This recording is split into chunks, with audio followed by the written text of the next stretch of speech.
Hello, this is Sandy, and I'm back at the Babylock Solaris 3 working on a project to save a t-shirt. And it's this t-shirt over here, the gnome. I actually have a video out there of how I finished. I usually in my videos have been doing most of the embroidery offline, and then I'll try and save what I think is the fun part to share with whoever wants to watch. And so I did do a video out there already about that. And if I remember, I will try to put a link in the video to show you that one if you want. Or you can just go back to my YouTube channel. So I finished this t-shirt, and then after I took it out of the hoop, I saw that on the right side, there were like 6 or 8 holes. They looked like they were holes made from a needle. I actually did, if I remember right, use the outline feature to stabilize this fabric before I stitched it out. And I remember that the thread kept breaking, so I think maybe it had to do with that, or maybe this t-shirt fabric is older and it's not too stable. Anyway, the holes were there, and I don't want to throw this t-shirt out, so I want to save it. My thoughts were I am going to reinforce the back. When I did that, I used SF101. It's an iron-on stabilizer. And when I did that, it actually helped hide the hole, like the air space from the hole. But it wasn't enough because you could still see the holes, even though it was reinforced and stabilized. So I thought I'm going to draw a line, measure around and draw a square and try and see if the machine will just do an easy satin stitch on top of the line that I drew. So that's what the project is today, is just creating that square / rectangle. It's probably not a perfect square. And then stitching out the embroidery. So we're going to go over to the machine, and I'll try and show you those. See if I can get closer, but not too close. I'll go into IQ Designer. And then I'm going to scan it first, because I want to make sure that I scan the image that I've already stitched out, so that when I try and match up the rectangle, it matches perfectly. So this is the scan button up here. And then down here, I'm going to press Image Scan. Now it's telling me in the words here that I should attach the scanning frame. I'm not using the scanning frame for this. There is one that goes with this machine, but I'm just using the hoop that it's already hooped in. So I'm just going to say scan. And then it'll give me a warning that the frame will move to be scanned with the built-in camera. So now I'll just watch over here to make sure the fabric doesn't get in the way. And a lot of people take the thread out, but for this project, I'm just going to leave it. On the screen, I'm going to press OK. Then it just makes 3 passes. And it's scanning the image so that I can see what's in the hoop exactly, ask for a square, and then resize it so that it fits and matches up or closely, as close as I can, to the lines that I drew. So what I've got in the hoop is, behind the SF101, I've got a medium weight tearaway. And then on top, I have the water-soluble stabilizer, because I feel like that one really helps the stitches prevents the stitches from sinking into the knit for the t-shirt. And I like to use that on t-shirts. Now it's been scanned over here. So now I'm going to, these buttons will allow me to darken the image. So I can see that my lines that I drew are very, very faint, but at least I've got a little bit of each line. I can make sure it lines up. So now I'm going to pick this shapes button, and I'm going to pick the square and press OK. And now, right now, the square is red. I think I'm going to change that color so that I know that, let's see here. I'll change it to brown. And then I think I have to press this, and then I have to turn down this because I can't see it. Isn't that funny? Once I do that, I touch the line. Whoops. Oh, there we go. I have to touch that. And then I have to touch the line. There we go. Now it changed colors. So the next thing I will do is change the size. And this is where I'm going to try and match it up to my lines, which means I have to dim it and see if I can see the lines. And also, actually, I don't have to dim it. I can darken the image. So now I can see my lines. And I can use, let's see here. What happened? There we go, size. Now I can make the size bigger. So I'm going to enlarge it by using this button. It's like arrows pointing out of all sides of the square. And I'm just going to keep going, pressing it until it gets close to what I have outlined. Okay, I still have to go pretty far there, so I'm going to stretch it. And I can, you probably can't see my lines, but I can see them, so I'm going to keep raising them. And I got to move it over. So I'm just like resizing, moving it over. I still have to stretch it some more that way. And move it over. I'm just making it line up with my lines, especially this side. Hopefully you can see what I'm pointing to. This side here, because that's where the holes are. Let's see here. I think I might have to say, actually, I have lines down. Let's see here. I have lines going down here, a line going down here, but it's up here. I could actually leave it that way, but I think I'm going to stretch it more because when I measured this, I wanted to make sure it was like equal on all sides. So next time I know when I do this, I have to make sure that I draw darker lines. Okay. And I'll stretch it a little bit more. And I'm going to press, I think I'm going to press OK.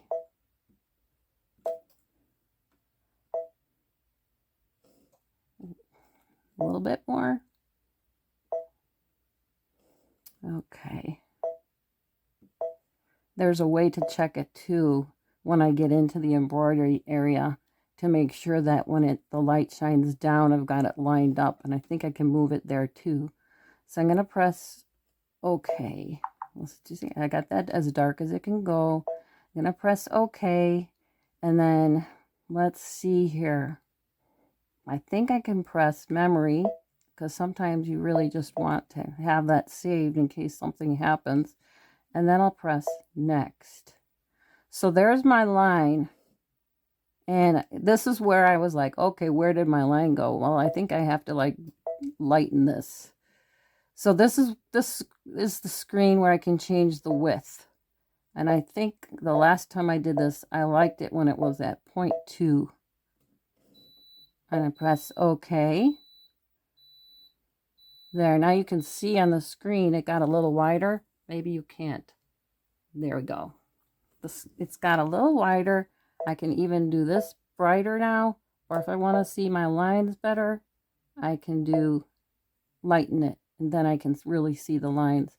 Now 100% density, I think I'm going to go to 110. Because I want to fill it in. And I pressed OK. And now it's looking for me to press memory again, which I can do. And it also told me it's doing a satin stitch. So I think I'm okay. So now I press set. Convert it to the embroidery pattern. And IQ Designer will be exited. Okay to continue. And I press OK. Now we're going out of the IQ Designer and we're in the embroidery area.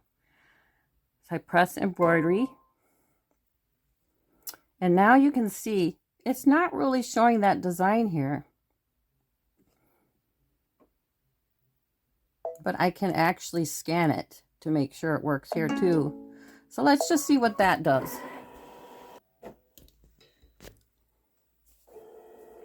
Just double checking things to make sure I like how it's going to show up before it stitches out.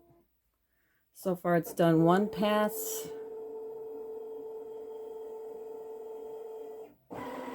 Well, I only did 2 passes here. That's interesting. So now you see over here, it's scanned it again. And I think what I'm going to do is Yeah, there's a way if I wanted to turn this off, I don't have to have it. At least I've got it there if I want it. And now I can shine that down on my design to see if it lines up. This is the cool part. This is part 2. I touched my camera wrong and it stopped recording. So I'm just going to continue on. Do that. So you can see there's a projector here. Now on my screen on the right, there's a square, and when I move this square, I can move this hoop over here moves. So I'm going to move it while you look. And I'm moving the projector. And while I'm doing that, this is like the super cool part. I wish my video didn't get chopped up. I can check to make sure as I go down this line that it's lining up. And if you can see, it is lining up with the line that I drew. And I can check for sure that it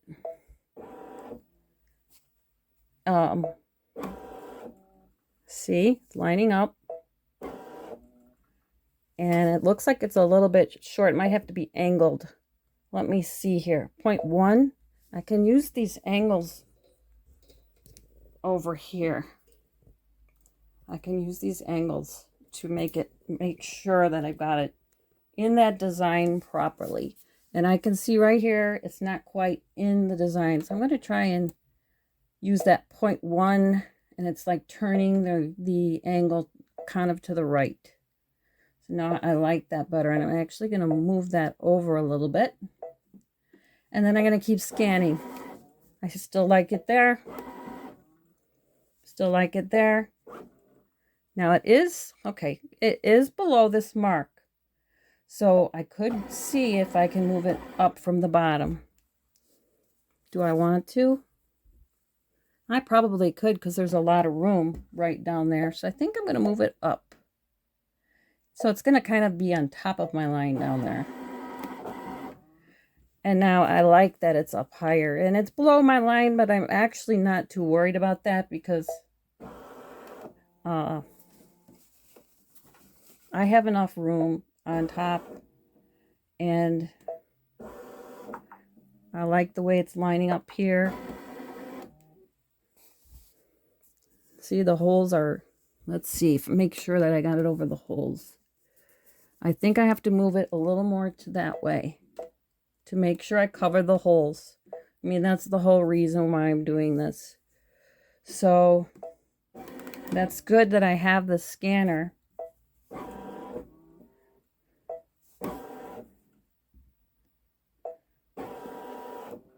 Yeah, I like it. I really like it. So now I'm looking like the satin stitch is going to go just about, I don't know, 1/4 of an inch from that edge. So let me check on the other side to make sure that looks okay.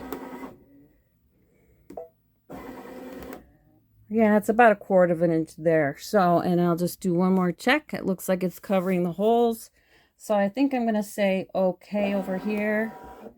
It looks like it's okay. I'm going to put it in memory. I can always delete memory. It's not that hard. Now, I think I can go back. Actually, it's actually all set to go, so I am going to get it going.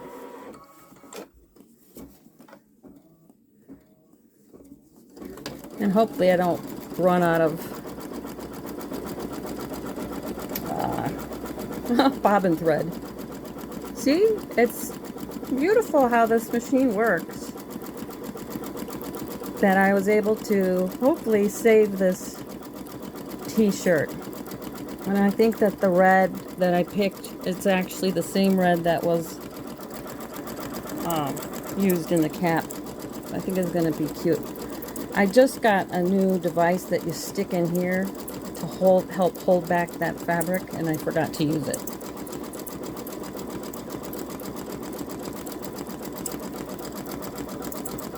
So there we go. I'll show you really quick. It's doing that outline that you see there. over here. And so it's stitching on top of the water-soluble stabilizer. When I'm done, I'll just rip away. Usually it rips away pretty well. It will rip out from the center. And if you stick to this part, this is the second part of the video. If you missed the first part, you'll have to look at another video in my library. But I think I will try to link these two videos together since I had that mishap. I see it's stitching beautifully over the holes that were on the right side of the t-shirt. So far I've accomplished my goal.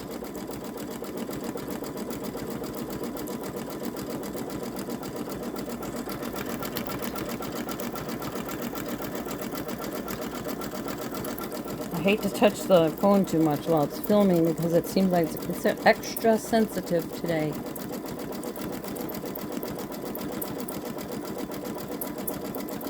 And this would be cute. It's something different that, you know, there's a frame around the outside of this design. It kind of adds to it a little bit, like it's a window almost.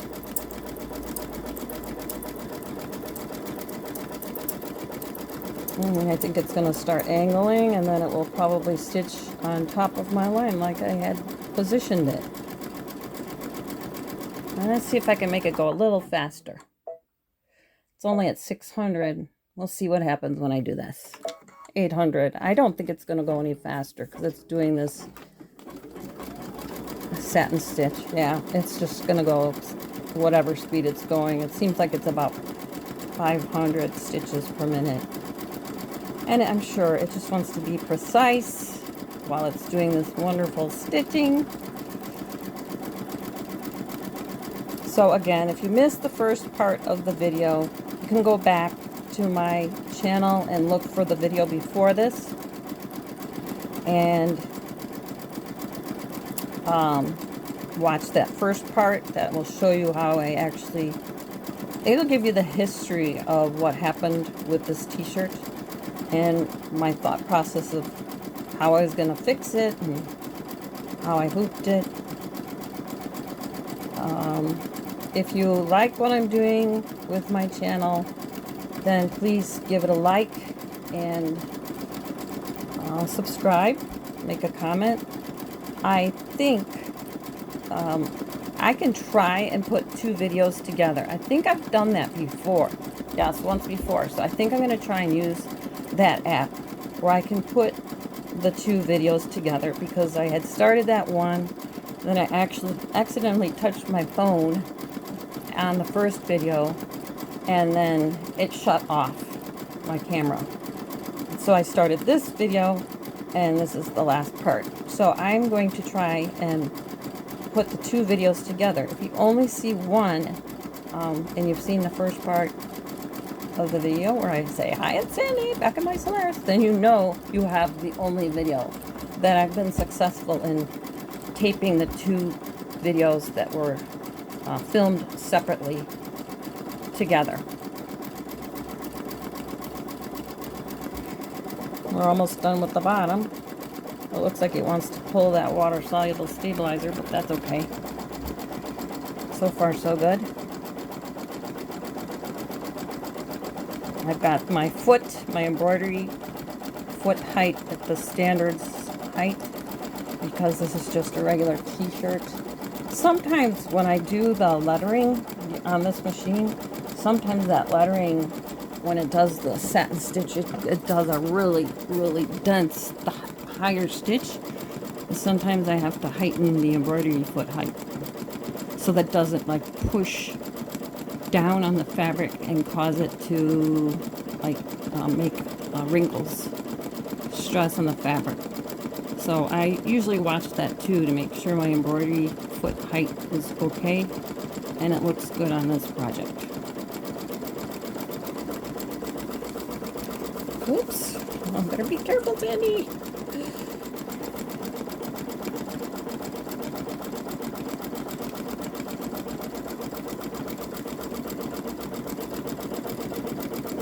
think I'm gonna stop in a minute. I just want to get that because it's causing too much pressure. There we go. See, if I would have put that on over here, that special device I have, it's use it with the diamagnetic hoop. And you put it in the hoop. I've never used it before, but I think you just put it in the hoop right here, and it helps to push back this fabric. We'll try it next time. I will try to remember to use it next time. I already had it hooped and everything, so I just thought, oh, I'll just hold it out of the way. So now that it's done this part over here is done, so I can like help this and move some of the design, the t-shirt up for when it gets over to this side. And if I had that little device in there, I wouldn't have to do this so much. So live and learn. Yeah, this video is actually longer than the first one, so I'm going to definitely try and put them together. So I want to, before I forget, I want to thank you for watching. I try to think of things that happen to us everyday folks and share when I am trying to work around problems I have while I'm doing sewing or machine embroidery. Now we're on the we're on the home stretch. And if you stick around till the end, I'll take it out of the hoop. I'm gonna pause it. And I'm gonna move some of this up. There we go. We did the bottom already, so we can move this fabric out of the way. Now I don't have to hold it at all.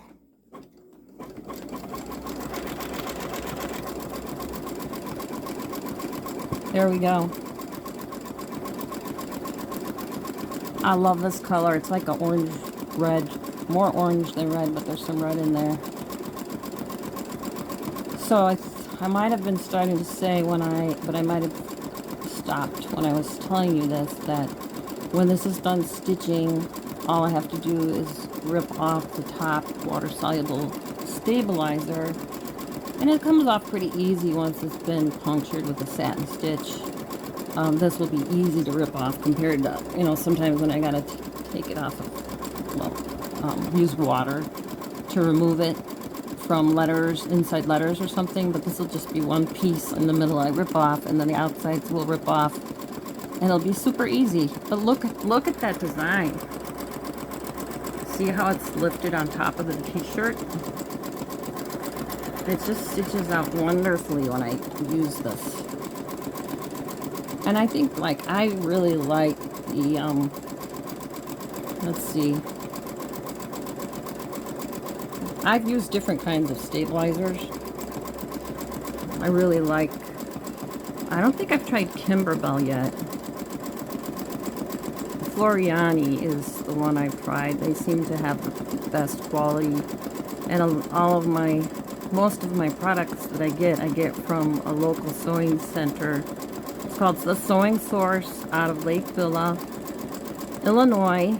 And I have a link to their store in my description area. So if you're interested in any of this thread or stabilizers or the machine, you can give them a call. There's a new machine coming out the next month. So I'm going to back you up.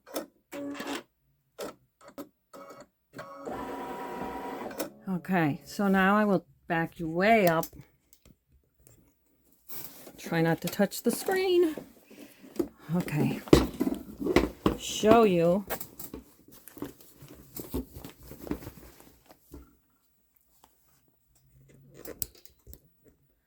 There it is. And I can just tear this off because I know it did a good job. And then these lines here that are left will just disappear when I touch it with the iron. So there's that. And then I just have to, let's see if I can do that without ripping it again. There. See, and then when I take the hoop out, all this will come out. And then I just rip off the back Here's the back.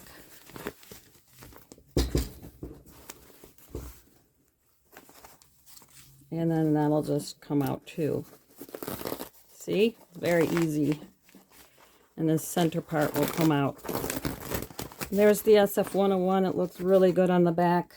So I'm happy with this. So that's how I saved my gnome t-shirt.